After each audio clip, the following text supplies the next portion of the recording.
അടുത്തായിട്ട് നമുക്ക് പാരമ്പര്യേതര ഊർജ്ജത്തിനെ കുറിച്ച് പഠിക്കാം. നമ്മൾ പരമ്പരാഗത ഊർജ്ജത്തിനെ കുറിച്ച് പഠിച്ചു. അതിൽ മൂന്നെണ്ണമായി പ്രധാനമായിട്ടുള്ള nuclear, thermal and hydro electric plant. അപ്പോൾ പാരമ്പര്യേതര ഊർജ്ജ സ്രോതസ്സാണ് പ്രധാനമായിട്ട് നമുക്ക് വരുന്നത്. എന്താണ്? കാറ്റ് വരുന്നുണ്ട്, അതുപോലെ തന്നെ സൂര്യൻ വരുന്നുണ്ട്, സൂര്യനിൽ നിന്നുള്ള ഊർജ്ജം വരുന്നുണ്ട്, ഓക്കെ, തിരമാല വരുന്നുണ്ട്, ഓക്കെ, ജിയോ തെർമൽ എനർജി വരുന്നുണ്ട്.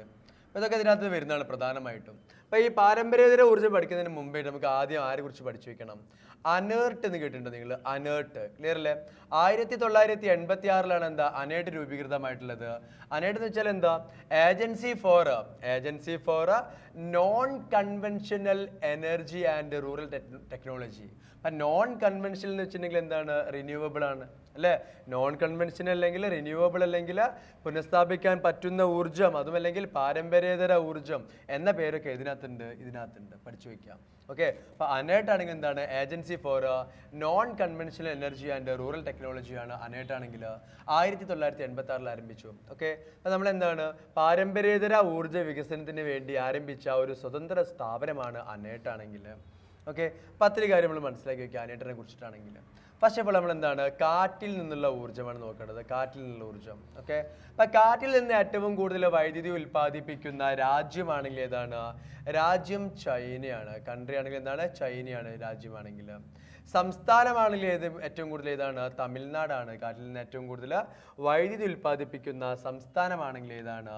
തമിഴ്നാടാണ്. തമിഴ്നാട്ടിൽ നമ്മൾ പോകുമ്പോൾ തന്നെ കാണാം ഒരുപാട് വിൻഡ് മില്ലുകളൊക്കെ എന്താണ് ഇങ്ങനെ കറങ്ങുന്നത്. തിരുനെൽവേലി ആണെങ്കിലും ക്ലിയർ അല്ലേ? അതുപോലെ തന്നെ എന്താണ് കാരൂരാണെങ്കിലും ഒക്കെ നമ്മൾ കാണാൻ പറ്റില്ല. പോകുമ്പോൾ വിൻഡ് മില്ലുകളിൽ ഒരുപാട് ഇങ്ങനെ കറങ്ങുന്നത് കാണാം. അപ്പോൾ കാറ്റിൽ നിന്ന് ഏറ്റവും കൂടുതൽ വൈദ്യുതി ഉൽപ്പാദിപ്പിക്കുന്ന സംസ്ഥാനമാണെങ്കിൽ ഏതാണ്? സംസ്ഥാനമാണെങ്കിൽ നമ്മൾ എന്താ? തമിഴ്നാട്. രാജ്യമാണെങ്കിൽ ഏതാണ്? ചൈന. അതിനാണ് കേരളത്തിലെ ആദ്യത്തെ കാറ്റാടി നിലയമാണെങ്കിൽ ഏതാണ്? കഞ്ചിക്കോട്. നമ്മൾ കേട്ടിട്ടുണ്ടോ? കേരളത്തിലെ ആദ്യത്തെ കാറ്റാടി നിലയമാണെങ്കിൽ കഞ്ചിക്കോടാണ്. എന്താണ്? കഞ്ചിക്കോട്. അപ്പൊ കഞ്ചിക്കോടാണെങ്കിൽ ഏതാണ്? പാലക്കാടാണ്. കഞ്ചിക്കോടാണെങ്കിൽ ഏതാണ്? പാലക്കാടാണ്. അപ്പൊ കാറ്റാടി നിലയങ്ങൾ ബാക്കി വരുന്നത് ഏതൊക്കെയാണെന്ന് ചോദിച്ചിട്ടുണ്ടെങ്കിൽ അഗളി വരുന്നുണ്ട്, രാമക്കൽമേട് വരുന്നുണ്ട്, അട്ടപ്പാടി വരുന്നുണ്ട്. ഓക്കെ, അപ്പൊ അഗളി ആണെങ്കിൽ എവിടെയാണ്? പാലക്കാടാണ് അഗളിയാണെങ്കിൽ. രാമക്കൽമേടാണെങ്കിൽ ഇടുക്കിയാണ്. അട്ടപ്പാടി ആണെങ്കിൽ എവിടെയാണ്? പാലക്കാടാണ്. ഒക്കെ നിറച്ചു വയ്ക്കാം. അപ്പൊ കൂട്ടത്തില് എന്താണ് നമ്മുടെ കാറ്റിൽ നിന്നുള്ള ഊർജ്ജം ഉൽപ്പാദിപ്പിക്കുന്നത് എവിടേക്കാന്ന് ചോദിച്ചിട്ടുണ്ടെങ്കിൽ പറയാൻ സാധിക്കണം. കഞ്ചിക്കോട് വെച്ചാൽ കേരളത്തിലെ ആദ്യത്തെ കാറ്റാടി നിലയമാണ്. എന്താണ്? കഞ്ചിക്കോടാണെങ്കിൽ പാലക്കാട്. KSEBയുടെ കീഴിൽ സ്ഥിതി ചെയ്യുന്ന ആദ്യത്തെ കാറ്റാടി നിലയം ഏത് തന്നെയാണ്? കഞ്ചിക്കോട് തന്നെയാണ്. KSEBയുടെ കീഴിൽ സ്ഥിതി ചെയ്യുന്ന കാറ്റാടി നിലയം കൂട്ടത്തിൽ ചോദിച്ചാൽ ഏതാണ്? കഞ്ചിക്കോടാണ്.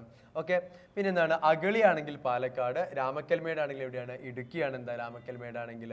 അട്ടപ്പാടി ആണെങ്കിൽ എവിടെയാണ്? പാലക്കാടാണ്. എന്താ? അട്ടപ്പാടി ആണെങ്കിൽ പാലക്കാട്. 3 പാലക്കാടാണ് സ്ഥിതി ചെയ്യുന്നത്. ഓക്കെ, 10 കാര്യങ്ങൾ നമുക്ക് മനസ്സിലാക്കി. അപ്പം കാറ്റിൽ നിന്നുള്ള കേസ് ഇവിടെ കിട്ടിക്കഴിഞ്ഞു. ക്ലിയർ അല്ലേ?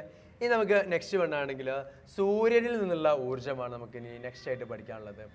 അടുത്തായിട്ട് നമുക്ക് സൗരോർജ്ജമാണ് പഠിക്കാനുള്ളത്, സോളാർ പ്ലാന്റുകളെ കുറിച്ചിട്ട്. അപ്പോൾ സോളാർ എനർജി ആണെങ്കിൽ നമുക്ക് അറിയാൻ പറ്റും എന്താണ്?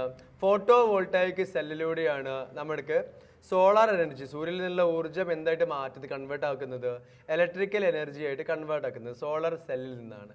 അപ്പോൾ ഈ സോളാർ സെല്ല് നിർമ്മിക്കാൻ ഉപയോഗിക്കുന്നതാണെങ്കിൽ ഏത് സെമി കണ്ടക്ടർ? സിലിക്കൺ ആണ്. സെമി കണ്ടക്ടർ ആണെങ്കിൽ ഏതാണ്? സിലിക്കൺ ആണ്. എന്താ? സിലിക്കൺ. അത് മനസ്സിലാക്കി വയ്ക്കുക. സോളാർ.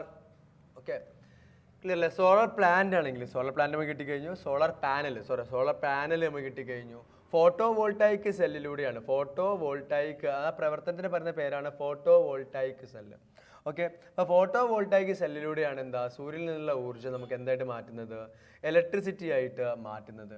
ഓക്കെ, ഇനി സോളാർ സെല്ലാണെങ്കിൽ അതിൽ യൂസ് ചെയ്യുന്ന സെമി കണ്ടക്ടർ ആണെങ്കിൽ ഏതാണ്? സിലിക്കൺ ആണ് ഇതിലെ സെമി കണ്ടക്ടർ. ലോകത്തെ ഏറ്റവും കൂടുതൽ സോളാർ എനർജി പ്രൊഡ്യൂസ് ചെയ്യുന്നത് ഏത് രാജ്യമാണ് ചോദിച്ചിട്ടുണ്ടെങ്കിൽ ഏതാ? ലോകത്തെ ഏറ്റവും കൂടുതലാണെങ്കിൽ ചൈന തന്നെയാണ്. ലോകത്തെ ഏറ്റവും കൂടുതൽ ചൈനയാണ്. ഇന്ത്യയിലെ ഏറ്റവും കൂടുതലാണെങ്കിൽ എവിടെയാണ്? ഗുജറാത്താണ്. ഇന്ത്യയിലെ ഏറ്റവും കൂടുതൽ എവിടെയാണ്? ഗുജറാത്താണ് ഇന്ത്യയിലെ ഏറ്റവും കൂടുതലാണെങ്കിൽ. ഓക്കെ, ഇനി ഇന്ത്യയിലെ ആദ്യത്തെ സൗരോർജ പാർക്ക് ആണെങ്കിൽ ഏതാണ്? ഇന്ത്യയിലെ ആദ്യത്തെ സൗരോർജ പാർക്ക് ആണെങ്കിൽ സ്ഥിതി ചെയ്യുന്നത് ഫസ്റ്റ് സോളാർ പാർക്ക് ആണെങ്കിൽ എന്താണ്? സോളാർ പാർക്ക് ആണെങ്കിൽ ചരൺക. എവിടെയാണ്? ചരൺക. എവിടെ? ചരൺക ആണെങ്കിൽ ഗുജറാത്ത്. ഇന്ത്യയിലെ ആദ്യത്തെ സോളാർ പാർക്കാണ് സ്ഥിതി ചെയ്യുന്നത് എവിടെയാണ്? ചരൺക, ഗുജറാത്ത് ആണ്. ഓക്കെ, ഇനി കേരളത്തിൽ പൂർണ്ണമായും സൗരോർജ വൈദ്യുതി ഉപയോഗിക്കുന്ന ഗ്രാമപഞ്ചായത്ത് ഏതാ ചോദിച്ചിട്ടുണ്ടെങ്കിൽ പെരുമാട്ടിയാണ്. ഏതാണ്? പെരുമാട്ടിയാണ്, പാലക്കാട്. ഓക്കെ, ചോദ്യം എന്താണ്? കേരളത്തിൽ പൂർണ്ണമായും സൗരോർജം ഉപയോഗിക്കുന്ന ഗ്രാമപഞ്ചായത്ത് ഏതാ ചോദിച്ചിട്ടുണ്ടെങ്കിൽ ഏതാണ്? പെരുമാട്ടിയാണ്. ഇനി അടുത്തായിട്ട് ഇന്ത്യയിലെ ഏറ്റവും വലിയ ഒഴുകുന്ന സോളാർ പ്ലാന്റ് ആണെങ്കിൽ ഏതാ? ബാണാസുര സാഗർ ഡാം. ബാണാസുര സാഗർ ഡാം ആണ് ഇന്ത്യയിലെ ഏറ്റവും വലിയ ഒഴുകുന്ന, ഇല്ലേ, ഫ്ലോട്ടിംഗ് ആണ്, ഒഴുകുന്ന സോളാർ പ്ലാന്റ് ആണെങ്കിൽ ബാണാസുര. ഇനി ആദ്യമായിട്ട് സമ്പൂർണ്ണ സോളറൈസ് ചെയ്തിട്ടുള്ള, ഓക്കെ, സമ്പൂർണ്ണ സൗരോർജത്തിൽ പ്രവർത്തിക്കുന്ന ആദ്യത്തെ അന്താരാഷ്ട്ര വിമാനത്താവളം ഏതാണ്? അപ്പോൾ ലോകത്തിൽ തന്നെ ആദ്യമായിട്ട് സമ്പൂർണ്ണമായും സൗരോർജത്തിൽ പ്രവർത്തിക്കുന്ന ആദ്യത്തെ അന്താരാഷ്ട്ര വിമാനത്താവളം ഏതാ ചോദിച്ചാൽ നമുക്ക് അറിയാൻ പറ്റും. ഏതാണ്? കൊച്ചി ഇന്റർനാഷണൽ എയർപോർട്ടാണ്. അതുപോലെ തന്നെ ഇന്ത്യയിൽ തന്നെ പൂർണ്ണമായും ആദ്യമായിട്ട് സൗരോർജം ഉപയോഗിച്ച് പ്രവർത്തിക്കുന്ന റെയിൽവേ സ്റ്റേഷൻ ഏതാ ചോദിച്ചിട്ടുണ്ടെങ്കിൽ ഏതാണ്? ഗുവാഹത്തിയാണ് റെയിൽവേ സ്റ്റേഷൻ ആണെങ്കിൽ ഗുവാഹത്തി ആസാം ആണ് എന്താ റെയിൽവേ സ്റ്റേഷൻ ആണെങ്കിൽ. അപ്പോൾ നമുക്ക് മനസ്സിലാക്കി വെക്കാം. അപ്പോൾ പൂർണ്ണമായും സൗരോർജം ഉപയോഗിച്ചിട്ട് പ്രവർത്തിക്കുന്ന ഇന്ത്യയിലെ ആദ്യത്തെ റെയിൽവേ സ്റ്റേഷൻ ആണെങ്കിൽ ഗുവാഹത്തിയാണ്. കൊച്ചി ആണെങ്കിൽ എന്താ ലോകത്ത് തന്നെ ആദ്യമായി പൂർണ്ണമായും സൗരോർജം ഉപയോഗിച്ചിട്ട് ആരംഭിച്ചിട്ടുള്ള ഇന്റർനാഷണൽ എയർപോർട്ട് ചോദിച്ചിട്ടുണ്ടെങ്കിൽ ഏതാണ്? കൊച്ചി ഇന്റർനാഷണൽ എയർപോർട്ടാണ്. ഇനി ഒഴുകുന്നാണെങ്കിൽ എന്താണ്? ഇന്ത്യയിൽ തന്നെ ഏറ്റവും വലിയ ഒഴുകുന്ന സോളാർ പ്ലാന്റ് ആണെങ്കിൽ ഏതാണ്? ബാണാസുര സാഗർ ആണ്. അതുപോലെ തന്നെ എന്താ? ഗ്രാമപഞ്ചായത്ത് ആണെങ്കിൽ ഏതാണ്? പെരുമാട്ടി. പൂർണ്ണമായും സൗരോർജം ഉപയോഗിക്കുന്ന പെരുമാട്ടിയാണ്. ഗ്രാമപഞ്ചായത്ത് ആണെങ്കിൽ ഏതാണ്? പെരുമാട്ടിയാണ്. ഫസ്റ്റ് സോളാർ പാർക്ക് ആണെങ്കിൽ ഏതാണ്? ചരൺക, ഗുജറാത്ത് ആണ് എന്താ ഫസ്റ്റ് സോളാർ പാർക്ക് ആണെങ്കിൽ. ക്ലിയർ അല്ലേ? ഗുജറാത്ത് എന്നുള്ള കാര്യം മനസ്സിലാക്കി. ഏറ്റവും കൂടുതൽ സോളാർ എനർജി ഉൽപ്പാദിപ്പിക്കുന്ന സംസ്ഥാനമാണെങ്കിൽ എന്താണ്? ഗുജറാത്ത് ആണ്. ഇപ്പം രാജസ്ഥാനിലേക്ക് വല്ല പോകരുത്, ഗുജറാത്ത് തന്നെയാണ്. ഇനിയാണെങ്കിൽ ടൈഡൽ എനർജി ആണെങ്കിൽ എന്താണ്? കേരളത്തിലെ തിരുമാലിൽ നിന്ന് വൈദ്യുതി ഉൽപ്പാദിപ്പിക്കുന്ന ആദ്യത്തെ സ്ഥലമാണ് ഏതാ? വിഴിഞ്ഞം. ജസ്റ്റ് ആ ഒരു ചോദ്യം മാത്രമേ ഉള്ളൂ. എവിടെയാണ്? തിരുവനന്തപുരമാണ്. വിഴിഞ്ഞമാണെങ്കിൽ ഏതാണ്? തിരുവനന്തപുരമാണ് എന്താ? വിഴിഞ്ഞമാണെങ്കിൽ. ആ ഒരു ചോദ്യം മാത്രം ഒന്ന് പഠിച്ചു വെക്കാം. രണ്ടാണെങ്കിലും നമുക്ക് പഠിച്ചു വെക്കാം. എന്താണ്? ജിയോ തെർമൽ എനർജി കേട്ടിട്ടുണ്ട് അല്ലേ? ഭൂമിക്കടിയിൽ നിന്ന് ചീറ്റുന്ന ചൂട് നീരുറവയിൽ നിന്ന്. അപ്പം ഭൂമിക്കടിയിൽ നിന്ന് ചീറ്റുന്ന ചൂട് നീരുറവയെ അറിയപ്പെടുന്ന പേരാണ് എന്താ? ഗെയ്സർ. എന്താ പേര്? ഗെയ്സർ എന്ന പേരിലാണ് ഇതിനെ അറിയപ്പെടുന്നത്. ഓക്കെ, അപ്പൊ ഭൂമിക്കടിയിൽ നിന്ന് ചുറ്റുന്ന ചൂട് നീരുറവയെ അറിയപ്പെടുന്ന പേരാണ് എന്താ? ഗെയ്സർ. ഗെയ്സറിൽ നിന്ന് വൈദ്യുതി ഉൽപ്പാദിപ്പിക്കുന്നതിന് പറയുന്ന പേരാണ് എന്താ? Jio thermal energy. ഓക്കെ, അപ്പൊ ജിയോ തെർമൽ എനർജി ആണെങ്കിൽ ആദ്യത്തെ ജിയോ തെർമൽ എനർജി ആണെങ്കിൽ ഫസ്റ്റ് വൺ ആണെങ്കിൽ നമുക്ക് അറിയാൻ പറ്റും എന്താണ്? മണികരൻ. ഏതാണ്? മണികരൻ ആണെങ്കിൽ എവിടെയാണ്? മണികരൻ ആണെങ്കിൽ ഹിമാചൽ പ്രദേശിലാണ്. മണികരൻ ആണെങ്കിൽ സെക്കൻഡ് ആണെങ്കിൽ സൂരജ് കുണ്ട്. ഏതാണ്? സൂരജ് കുണ്ടാണ് എന്താ? സെക്കൻഡ് ആണെങ്കിൽ സൂരജ് കുണ്ട് ഉണ്ട്, ജാർഖണ്ഡ്. ഏതാണ്? ജാർഖണ്ഡ്. സൂരജ് കുണ്ടാണെങ്കിൽ ഏതാണ്? ജാർഖണ്ഡ് ആണ്. അപ്പോൾ അത്രയും കേസ് മനസ്സിലാക്കി വെക്കാം. അപ്പോൾ നമ്മളെ റിന്യൂവബിൾ എനർജി സോഴ്സ് ആണെങ്കിൽ പ്രധാനമായിട്ട് ഇത്രയ്ക്ക് നമുക്ക് പഠിക്കാനുള്ളത്. പ്രധാനമായിട്ട് സോളാർ എനർജി, അതുപോലെ തന്നെ എന്താണ് വിൻഡ് എനർജിക്കാണ് നമുക്ക് ചോദ്യം വരാറുള്ളത്. അപ്പോൾ വിൻഡ് എനർജി ആണെങ്കിൽ ആ പ്ലാന്റുകൾ എവിടേക്കാന്ന് പഠിച്ചു വയ്ക്കുക. ഓക്കെ, അട്ടപ്പാടി ഉണ്ട്, കഞ്ചിക്കോട് ഉണ്ട്, അത് രാമക്കൽമേട് വരുന്നുണ്ട്, അതുപോലെ എന്താണ് അഗളി വരുന്നുണ്ട്. ആ കാര്യങ്ങൾ മനസ്സിലാക്കി വെക്കുക. ഇവിടെ സോളാർ പ്ലാന്റ് ആണെങ്കിൽ ഇത്രയും കാര്യം മനസ്സിലാക്കി വെക്കാം. ഏറ്റവും കൂടുതലാണെങ്കിൽ ഗുജറാത്തിലാണ്. ഓക്കെ, സോളാർ പാർക്ക് ആണ് ആദ്യത്തേതാണ്, ചരൺകിയാണ്. ഓക്കെ, ഗ്രാമപഞ്ചായത്ത് ആണെങ്കിൽ എന്താ? പെരുമാട്ടിയാണ്. അതുപോലെ തന്നെ നമ്മൾ ഒഴുകുന്ന സോളാർ പ്ലാന്റ് ആണെങ്കിൽ ബാണാസുര സാഗറാണ്. ഇന്റർനാഷണൽ എയർപോർട്ട് ആണെങ്കിൽ ഏതാണ്? കൊച്ചിയാണ്. ഇനി റെയിൽവേ സ്റ്റേഷൻ ആണെങ്കിൽ ഏതാണ്? ഗുവാഹത്തി, ആസാമാണ്. ഓക്കെ, ഇനി ടൈഡൽ എനർജി ആണെങ്കിൽ എന്താണ്? വിഴിഞ്ഞം, തിരുവനന്തപുരം. ഗെയ്സർ ആണെങ്കിൽ എന്താ? ഗെയ്സർ ആണെങ്കിൽ ചൂട് നീരുറവ, ഭൂമിക്കടിയിൽ നിന്നുള്ള ചൂട് നീരുറവയെ അറിയപ്പെടുന്ന പേരാണ് എന്താ? ഗെയ്സർ.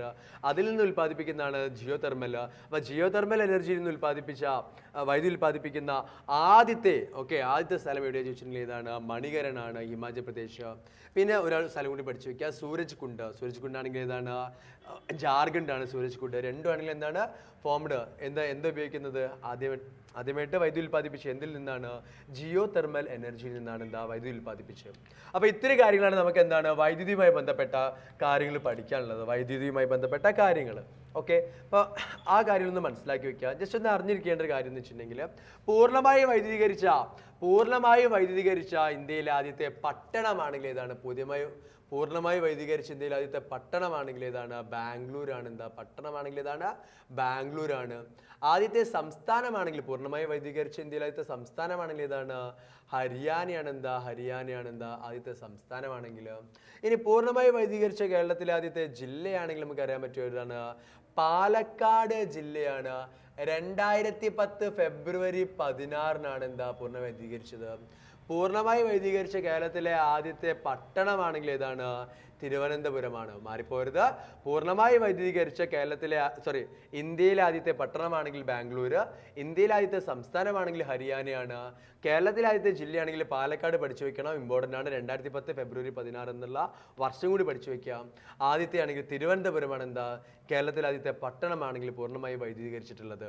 ഓക്കെ, അപ്പോൾ ഇത്ര കേസാണ് നമ്മളെ ഇലക്ട്രിസിറ്റിയുമായി ബന്ധപ്പെട്ട് അല്ലെങ്കിൽ എനർജി റിസോഴ്സുമായി ബന്ധപ്പെട്ട കാര്യങ്ങൾ പഠിക്കാനുള്ളത്. ഓക്കെ, അപ്പോൾ അതിൽ ഓരോ തെർമൽ സ്റ്റേഷൻസ് ആണെങ്കിലും ന്യൂക്ലിയർ സ്റ്റേഷൻസ് ആണെങ്കിലും ജിയോ തെർമൽ സ്റ്റേഷൻ ആണെങ്കിലും അതുപോലെ തന്നെ സോളാർ പ്ലാന്റുകളാണെങ്കിലും ടൈഡൽ ആണെങ്കിലും ജിയോ തെർമൽ ആണെങ്കിലും അതുപോലെ തന്നെ കാറ്റിൽ വിൻഡ് എനർജി ആണെങ്കിലും ഇങ്ങനെയുള്ള കാര്യം ഹൈഡ്രോ ഇലക്ട്രിക് പ്ലാന്റ് ആണെങ്കിലും ഒക്കെ കറക്റ്റായിട്ട് പഠിച്ചു വയ്ക്കുക. ഡാമുകൾ മറക്കരുത്. ഓരോ പ്ലാന്റുകൾ സ്ഥിതി ചെയ്യുന്നത് എവിടെയാണെന്ന് എഴുതി തന്നെ പഠിച്ചു വയ്ക്കുക.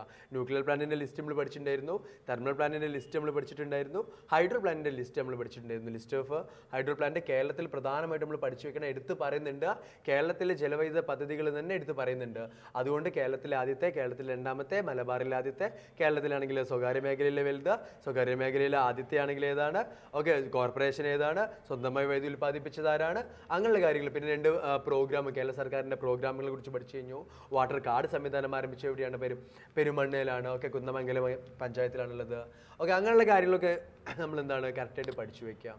ഇത്രയുമാണ് എനർജി റിസോഴ്സസുമായി ബന്ധപ്പെട്ട കാര്യങ്ങൾ നമുക്ക് ഡിസ്കസ് ചെയ്യാനുള്ളത്. ഓക്കെ.